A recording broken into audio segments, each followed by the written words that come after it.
This is the GoldenCom podcast because my company's GoldenCom. Okay. Started a podcast a lot like you want to hear people's stories, and because you're my guest, I'm thrilled. I get to hear your story. You're Ben Maynard, is that right? I am. And Ben, where are you from originally? I grew up in Whittier. In Whittier. Yeah, so I'm a Southern California guy. And high school around there? Whittier High School. Did you have mom and dad? Yeah. Dad passed away 25 years ago. Mom's still alive and kicking. Okay. And she's still around? She is. Okay, cool. Yeah. And I noticed you contacted us on the website. How did that happen? Were you at the bar here? My wife was at a 40th high school reunion right next door here. No kidding. And I'm standing on the patio. I let her do her thing, and I just stood there on the patio. And I happened to look over the wall, and I see on the side of the building, Sunset 17. And what's Sunset 17? So I look up the website, and I'm in, these guys are perfect. Oh my gosh, these guys are perfect. I think this is what I'm looking for. Well, Ben, that warms my heart, because when we concocted this whole silly idea, that was the story that I was hoping people would say. I said, we're going to park here. This is the dumbest thing we've ever done. We're going to buy retail location, the most expensive, next to arguably the best bar in Newport, and people are going to have a drink or two. They're going to look over and say, I need a podcast. It kind of works if your wife was having a drink or two and you said that. So, well, I'm glad you're here. I didn't just come up with the idea at that moment, but, we talked a little bit earlier, and it was something that I've wanted to do for a long time. I told you my radio heroes were Mark and Brian on KLOS, the great morning show. And what I thought was really, what I thought was wonderful about what they did is they talked to everybody. They didn't talk at the listener, and they made the listener feel part of what they had going on, part of the show. They got to be involved, making phone calls, doing, silly things. And as time went on, listening to them, I realized these guys are exactly like I was growing up. These guys are just as dumb. So they did all the same stupid things, and now they're talking about it and sharing it with everybody.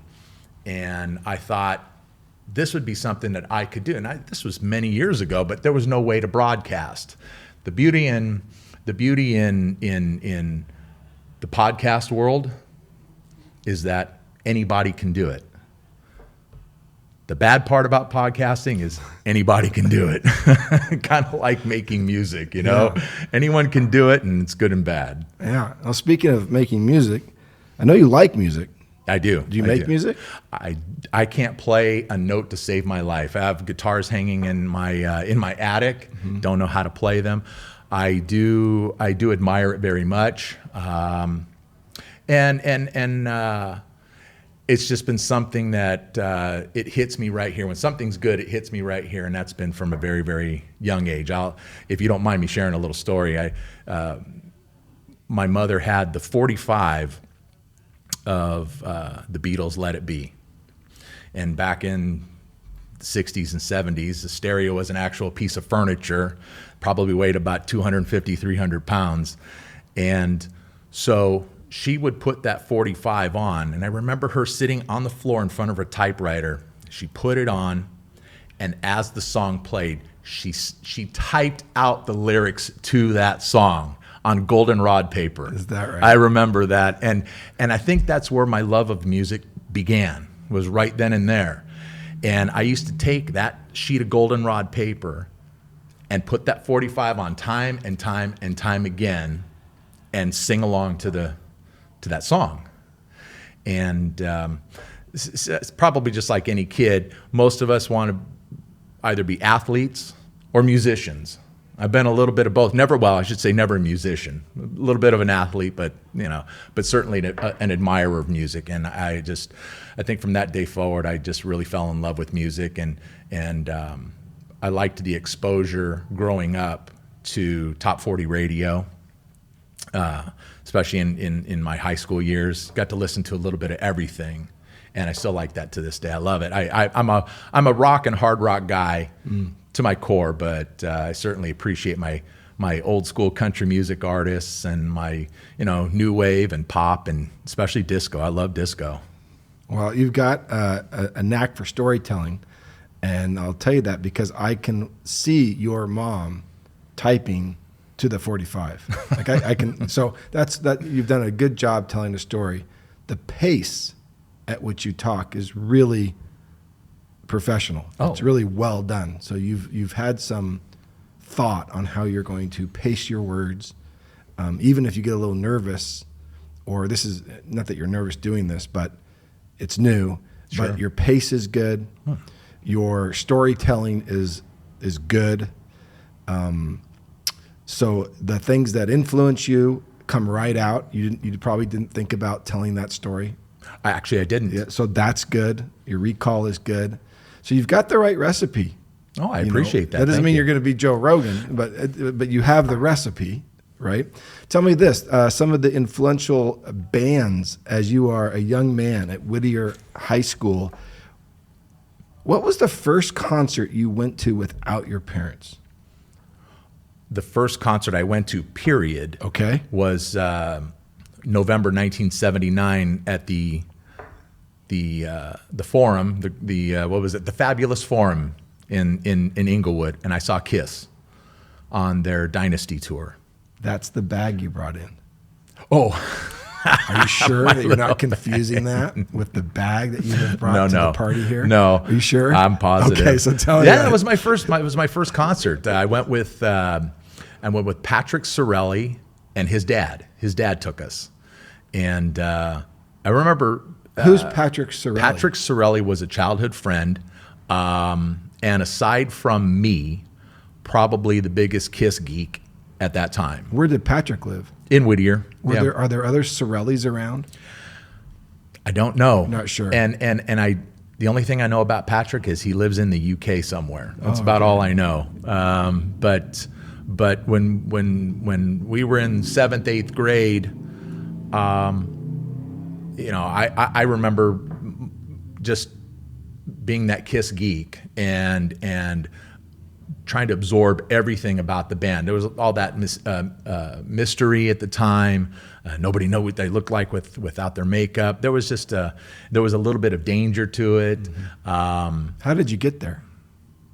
I think I remember seeing. Because that's not trivial, getting to the Fabulous Forum from Whittier. Oh, how did I get to the Forum? Yeah. Patrick Sorelli's dad drove us. He drove, and then, Yes. and then were you like on the freeway system? Were you like in awe? I remember growing up, going into these areas, going like, "Whoa, I'm going far away from home."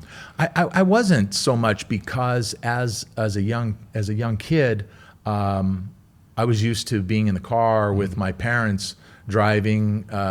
We used to drive to San Pedro every other weekend or so. My grandmother lived in San Pedro, okay. So I was used to that freeway track, yeah. And at 12 years old, I used to think, oh, if something happened to my parents right now, could I drive us home? Sure, I could. I know the way home. but yeah, that was my first concert. Absolutely blew my mind. And I was a Kiss fan. I'm a Kiss fan to this day. As you mentioned, the little bag I brought in, that's my kid. It just has water and Gatorade. Sure. Yeah. but that was it. If we're talking about concerts, I can tell you my second one. I'd love to hear it. That was 3 years later in 1982. My friend, my high school friend, childhood friend, still friends to this day, Anthony Maras. I'll refer to him as Spaz. That's his nickname. And we went to see Foreigner. Oh. We went to go see Foreigner at the Fabulous Forum. The Fabulous Forum. My mom wouldn't let me drive, so she drove the two of us there. Yeah. I guess she was just a little apprehensive about a 16-year-old taking the car out and driving from Whittier to Inglewood. You're alive for a reason. Yeah. So I don't know if it's the right reasons, but it is a reason. But yeah, and the Michael Stanley Band opened that show. Okay. Great opening act, and it was another great show. It was a great experience. I've always enjoyed the live experience when it comes to music. Certainly, you can put it on the stereo. now you pretty much have to listen to it on stereo at home. There's no stereos in your vehicles anymore, but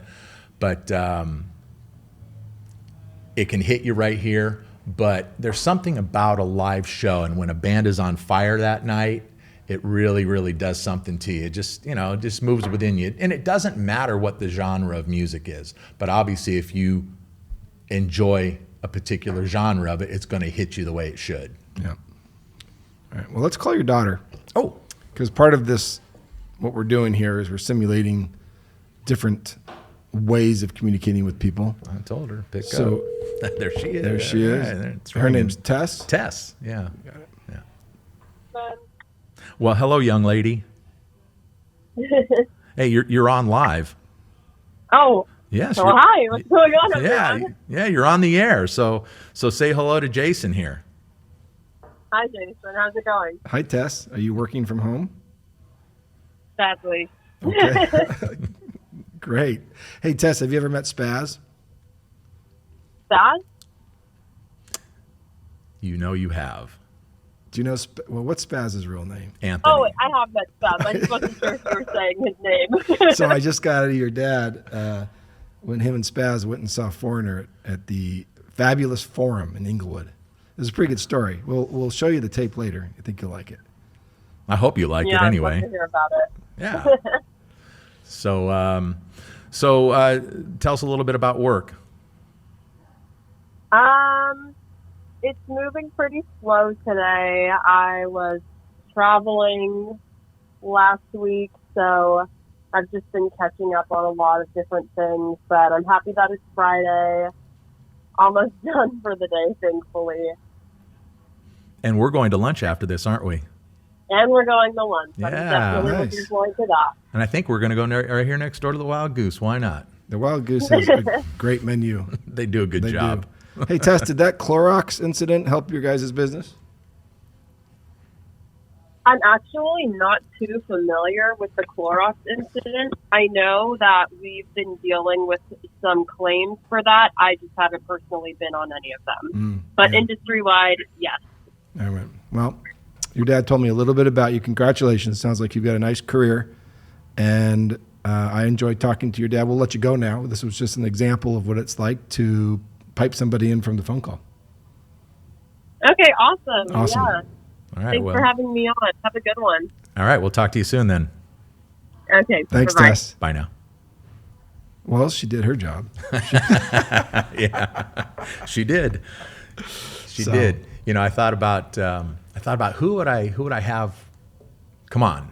Yeah. And I think I may have told you last week that I have a friend who does the biggest Kiss podcast ever. Yeah. And but he lives in Minnesota. There's the time difference, and I don't want to.